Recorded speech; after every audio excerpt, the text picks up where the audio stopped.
Sauver des vies en temps de paix, c'est le sens de l'opération Don de sang qui a mobilisé plusieurs unités de la place d'Abidjan et de la gendarmerie nationale au centre principal de santé de la caserne d'Agban.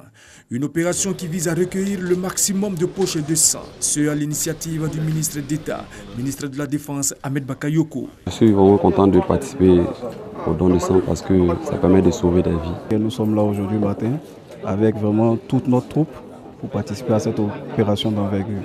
Cette opération bénéficie de la collaboration du Centre national de transfusion sanguine.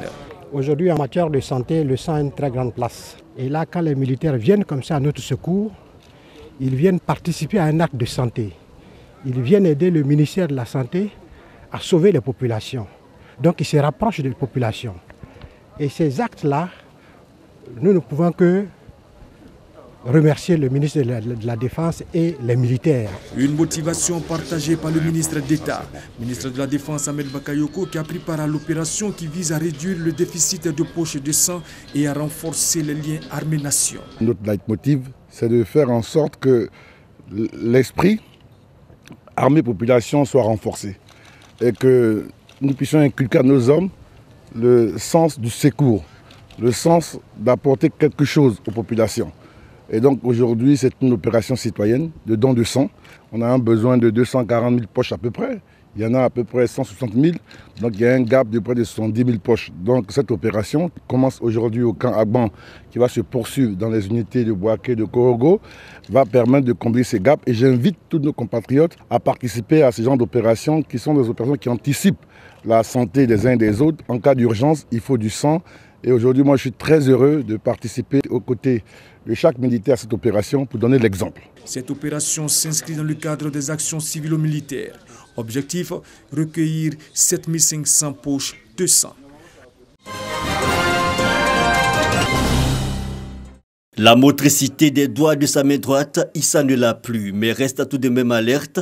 Blessé en entreprise en 1999, Issa et ses amis de la Fédération ivoirienne des personnes victimes du travail et maladies professionnelles multiplient les initiatives. Il y a, selon les chiffres de son organisation, plus de 1500 blessés du travail reconnus au niveau mondial. Et justement, le mois d'avril a déterminé mois de la prévention. C'est le sens de ce panel initié par l'Internationale des femmes professionnelles en santé et sécurité au travail, une activité dans le cadre de la promotion de Vision Zéro, une façon d'intégrer dans la démarche managériale des entreprises, bien-être et santé. Cible choisie, la femme en entreprise ou en activité. La physiologie de la femme est un peu différente de celle de l'homme.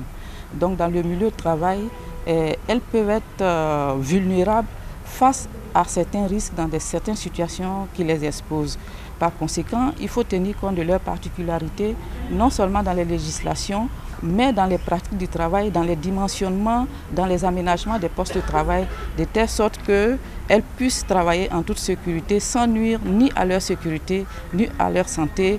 Zéro risque, zéro accident et zéro décès, l'objectif poursuivi. Nous, femmes qui travaillent dans les laboratoires, qui travaillent des contrôleurs qualité, qui travaillent sur le terrain, peuvent encore bénéficier de plus de protection, de plus d'attention.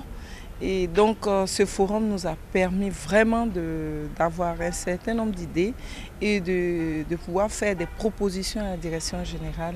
Une 5e journée de l'Internationale des femmes professionnelles en sécurité au travail qui va être suivie du lancement ce jeudi du projet Vision Zéro. Le CIGN, le Centre d'information géographique et du numérique, département opérationnel du BNET, le Bureau national d'études techniques et de développement, met en place une plateforme de communication sur ses produits et services. Pour cette première session des matinales du CIGN, les débats ont tourné autour du thème « Importance de l'information géographique dans la planification et l'exécution des grands projets de développement en Côte d'Ivoire ». Un des grands pôles d'expertise du BNET est celui de l'information géographique. L'information géographique, c'est un domaine donc très important, le domaine des cartes.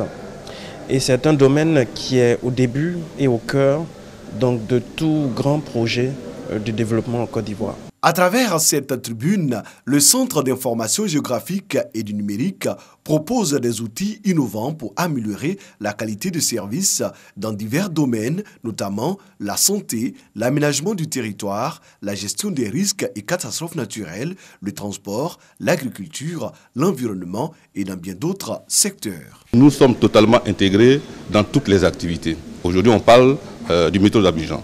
Là, le projet du métro d'Abidjan a été fait à partir des données numériques.